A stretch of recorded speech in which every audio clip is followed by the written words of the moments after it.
പവിത്രം സീരിയലിന്റെ latest episode review ആണ് പറയുന്നത്. അങ്ങനെ വിക്രമും വേദയും കാട്ടിനുള്ളിൽ അകപ്പെട്ടിട്ടാണെങ്കിലും അവർക്ക് അവിടെ നിന്നും രക്ഷപ്പെടാനൊന്നും ആവില്ല. അന്ന് രാത്രിയാവുന്ന സമയത്തിന് അവർക്ക് അവിടെ തന്നെ കിടന്നുറങ്ങേണ്ട ഒരു അവസ്ഥ വരികയാണ്. കുറെ അധികം തിരഞ്ഞതിന് ശേഷം അവർക്ക് ഏകദേശം കിടക്കാൻ പറ്റുന്ന ഒരു സ്ഥലം അവർ കണ്ടുപിടിക്കുന്നുണ്ട്. അവരേതായാലും അവർ പിടിച്ചോണ്ട് വന്നിട്ടുള്ള മീനെല്ലാം തന്നെ അവിടെ വെച്ചിട്ട് വിറകൊക്കെ കത്തിച്ചിട്ട് ഇങ്ങനെ ചുട്ട് കഴിക്കുന്നുണ്ട്. വേദക്ക് വെള്ളം വേണമെന്ന് പറയുന്ന സമയത്തിന് ആരോ ഉപേക്ഷിച്ചു പോയ മദ്യക്കുപ്പി നല്ലോണം കഴുകി വൃത്തിയാക്കിക്കൊണ്ടതിന് വിക്രം മദ്യക്കുപ്പിയിൽ ഇങ്ങനെ വെള്ളം കൊണ്ടുവന്ന് കൊടുക്കുന്നുണ്ടല്ലോ. അതേ സമയത്തിന് ആരോ ഉപേക്ഷിച്ചൊരു ലൈറ്ററും അവർക്ക് കിട്ടും. വിക്രമിന്റെ കയ്യിൽ ഒരു കത്തി ഉണ്ടാവും. അങ്ങനെ ആ ഒരു കത്തി ഉപയോഗിച്ച് തന്നെ അവർ ആ മീനെല്ലാം തന്നെ ക്ലീൻ ചെയ്യുന്നുണ്ട്. അങ്ങനെ വിറകെല്ലാം കൂട്ടി വെച്ച് കൊണ്ടുവന്നതിന് ശേഷം ആ ഒരു ലൈറ്റർ ഉപയോഗിച്ച് അത് കത്തിച്ചിട്ട് മീനൊക്കെ ചുട്ടെടുക്കുകയാണ്. അങ്ങനെ കാട്ടിനുള്ളിലാണെങ്കിൽ നല്ല തണുപ്പായിരിക്കും. എന്നിട്ട് ആ ഒരു തീ അങ്ങ് കത്തിക്കുന്നതോട് കൂടി അവർക്ക് നല്ല രീതിയിൽ തന്നെ ചൂട് കിട്ടുന്നുണ്ട്. രണ്ടുപേരും നല്ല ചില്ലായിട്ടുള്ള മൂഡിലായിരിക്കും. അങ്ങനെ ഭക്ഷണമെല്ലാം കഴിച്ചതിന് ശേഷമായിരിക്കട്ടോ, വിശപ്പ് മാറിയതിനു ശേഷമായിരിക്കും അവർക്കൊന്ന് ആശ്വാസമാവുന്നത്. രണ്ടുപേരും കുറേ നേരം ഇരുന്ന് സംസാരിക്കുകയാണ്. വേദയുടെ മനസ്സിലുള്ള സങ്കടങ്ങളെല്ലാം തന്നെ വേദ വിക്രമിനോട് തുറന്നു പറയുന്നുണ്ട്. വിക്രം എന്തിനാണ് വരുണിനെ തല്ലിച്ചതച്ചതെന്നുള്ള കാര്യമൊക്കെ വേദക്ക് മനസ്സിലായി. എന്നിട്ട് വേദ പറയുന്നുണ്ട്, നേരത്തെ തന്നെ വിക്രം എന്നോട് ഈ കാര്യമെല്ലാം തുറന്നു പറഞ്ഞിരുന്നുവെങ്കിൽ ഞാൻ ഒരിക്കലും വിക്രമിനെതിരായിട്ട് സാക്ഷി പറയുമായിരുന്നില്ലല്ലോ എന്ന് പറയും. അന്നേരം വിക്രം പറഞ്ഞിട്ട് അതൊന്നും സാരമില്ലടോ, തന്റെ ഭാഗത്ത് ന്യായമുണ്ട്. താൻ കണ്ട കാര്യം തന്നെയല്ലേ വിളിച്ചു പറഞ്ഞിട്ടുള്ളൂ. താൻ കണ്ട കാര്യം വിളിച്ചു പറഞ്ഞതിൽ എനിക്ക് തന്നോട് ദേഷ്യമോ വെറുപ്പോ ഒന്നും തന്നെയില്ല. എന്റെ മനസ്സിലുള്ള ഒരേ ഒരു വിഷമം എന്താന്ന് വെച്ചാൽ അന്ന് കോടതിയിൽ വെച്ച് ദർശൻ വക്കീല് നിന്നെ പറ്റിയിട്ട് ഓരോ കാര്യങ്ങളൊക്കെ വിളിച്ചു പറയുന്ന സമയത്തിന് നിന്റെ മുഖത്തുണ്ടായിരുന്ന ആ ഒരു സങ്കടം, അത് കാണുമ്പോൾ എനിക്കൊരിക്കലും സഹിക്കാൻ കഴിഞ്ഞില്ല. നിന്റെ മുഖത്ത് അന്നേരമുള്ള പേടി പോലും ഞാൻ കണ്ടതാണ്. അന്നേരം വേദ എന്തുകൊണ്ടാണ് വിക്രമിനെതിരായിട്ട് ആ ഒരു സാക്ഷി പറഞ്ഞത് എന്നുള്ള കാര്യം വിക്രമിനോട് തുറന്നു പറയും. അന്ന് ഞാൻ വിക്രമിനെതിരായിട്ട് സാക്ഷി പറഞ്ഞില്ല എങ്കിൽ തീർച്ചയായിട്ടും വാസവൻ എം.എൽ.എയും കൂട്ടരും ചേർന്ന് കൊടുത്തിന് വിക്രമിനെ തട്ടിക്കൊണ്ടുപോയിട്ട് വിക്രമിനെ ഇല്ലാതാക്കുമെന്ന കാര്യം വേദക്കറിയാമായിരുന്നു. അങ്ങനെ വിക്രമിന്റെ ജീവൻ രക്ഷിക്കാൻ വേണ്ടി മാത്രമാണ് അന്ന് വിക്രമിനെതിരായിട്ട് വേദ മൊഴി കൊടുത്തത് എന്നുള്ള കാര്യമൊക്കെ വിക്രമിനോട് പറഞ്ഞു കൊടുക്കട്ടെ വേദ. എന്നിട്ട് ഈ കാര്യങ്ങളെല്ലാം തന്നെ സുധാകര മാഷിനും അറിയാമെന്നും പറയും. അങ്ങനെ അവിടെ വെച്ച് അവർ രണ്ടുപേരും ഒരുപാടധികം സംസാരിക്കുന്നുണ്ട്. രണ്ടുപേരുടെ മനസ്സ് ഒരുപാടധികം അതുക്കുന്നുണ്ട്.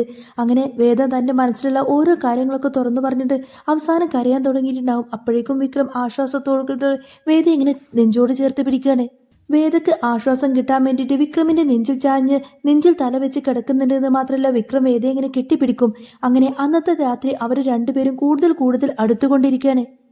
കാട്ടിലാണെങ്കിൽ ഭയങ്കര തണുപ്പായിരിക്കും. എന്നിട്ട് താൻ കിടന്നോ എന്നൊക്കെ പറഞ്ഞുകൊണ്ട് തന്നെ വേദയോട് അവിടെ കിടക്കാൻ പറയും. വേദക്ക് കിടക്കാൻ വേണ്ടിയിട്ട് കുറച്ച് സ്ഥലങ്ങളെല്ലാം തന്നെ സെറ്റ് ചെയ്ത് വെച്ചിട്ടുണ്ടാവും. എന്നിട്ട് പറഞ്ഞിട്ട് കാട്ടിൽ നല്ല തണുപ്പുണ്ടല്ലോ, എന്നൊരു തണുപ്പ് മാറാൻ വേണ്ടിയിട്ട് വിക്രമിന്റെ ആ ഒരു ഷർട്ട് ഉരിക്കൊണ്ട് തന്നെ വേദക്ക് കൊടുക്കും. അങ്ങനെ തണുപ്പത്ത് വിക്രമിന്റെ ആ ഒരു ഷർട്ടും പൊതിച്ചുകൊണ്ടായിരിക്കട്ടെ വേദ കിടക്കുന്നത്. വിക്രം പറയുന്നുണ്ട്, അതെ നിനക്കിങ്ങനെ പാറയുടെ പുറത്ത് കിടന്നിട്ടൊന്നും ശീലമില്ലല്ലോ. അങ്ങനെ പാറപ്പുറത്ത് എങ്ങാനും നീ കിടന്നു കഴിഞ്ഞാൽ പിന്നെ രാവിലെ തുടങ്ങും നിനക്ക് മസിൽ വേദന അല്ലെങ്കിൽ ശരീരവേദന. അങ്ങനെ നിനക്കൊന്നും സംഭവിക്കാതിരിക്കാൻ വേണ്ടിയിട്ടാണ് താൽക്കാലികമായിട്ട് ഞാൻ ഈ കിടക്കുണ്ടാക്കിയിരിക്കുന്നത് എന്നൊക്കെ പറയും. വിക്രമാണെങ്കിൽ കുറേ അധികം വിറകൊക്കെ പെറുക്കി വെച്ചതിന് ശേഷം അതിന്റെ മുകളിലായിട്ട് കുറേ ഇലയും പുല്ലൊക്കെ വെച്ചിട്ട് ഇങ്ങനെ കുറച്ച് സോഫ്റ്റ് ആക്കി വെച്ചിട്ടുണ്ടാവും.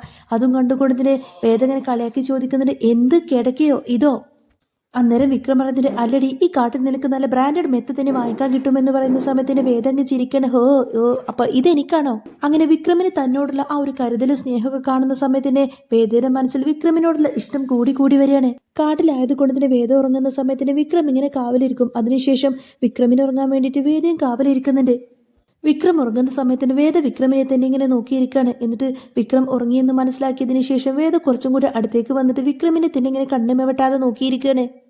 എന്നാൽ വിക്രമ വേദയും അവിടെ നിന്ന് രക്ഷപ്പെട്ടു പോയി എന്ന കാര്യമെല്ലാം തന്നെ എം.എൽ.എ വാസവൻ അറിയുന്നുണ്ട്. വാസവൻ അതൊട്ടും തന്നെ സഹിക്കാൻ കഴിയുന്നില്ല കേട്ടോ. എന്നിട്ട് ഗുണ്ടകളെയൊക്കെ പിടിച്ച് വരട്ടു നിന്നുണ്ട്. നാളെ നേരം പുലരുന്നതിന് മുൻപേ തന്നെ അവരെ പിടിക്കണം, അവരെ പിടിച്ചിട്ട് അങ്ങ് ഇല്ലാതാക്കി ഇറക്കണം. ഇതേ സമയത്തൊക്കെ വിക്രമ വേദയും നല്ല സുരക്ഷിതമായിട്ട് കാട്ടിനകത്ത് തന്നെയായിരിക്കും. വിക്രമിനെ അന്വേഷിച്ചുകൊണ്ടിനെ അഭിലാഷം കൂട്ടരും വിക്രമിന്റെ വീട്ടിന്റെ അകത്തേക്ക് ചെന്ന് നോക്കുന്നുണ്ട്. എന്നിട്ട് എം.എൽ.എ വാസവനെ വിളിച്ചുകൊണ്ടിനെ അഭിലാഷ് പറയുന്നുണ്ട്, വിക്രം ഇതുവരെ അവന്റെ വീട്ടിലേക്ക് എത്തിയിട്ടില്ല. ഞാൻ അവന്റെ കൂട്ടുകാരെയൊക്കെ വിളിച്ചു നോക്കിയിരുന്നു, വിക്രമും വേദയും ഇതുവരെയായിട്ടും വീട്ടിലേക്ക് എത്തിയില്ല എന്നൊക്കെ പറയും. അന്നേരം എം.എൽ.എ വാസവൻ ദേഷ്യപ്പെട്ട് പറഞ്ഞിട്ട്, അവനും അവളും ഇവിടെ നിന്നും രക്ഷപ്പെട്ടു പോയിട്ടും ഇത്ര നേരമായിട്ടും നിങ്ങൾ ആരും അവനെ കണ്ടുപിടിച്ചില്ലല്ലോ. അവനെ നിങ്ങളെ ഏൽപ്പിച്ചിട്ടില്ല ഞാൻ ഇവിടെ നിന്നും പോയത്. എന്നിട്ട് യാതൊരു ഉളിപ്പുമില്ലാതെ നിങ്ങൾ എന്റെ മുന്നിൽ വന്ന് സംസാരിക്കുന്നോ?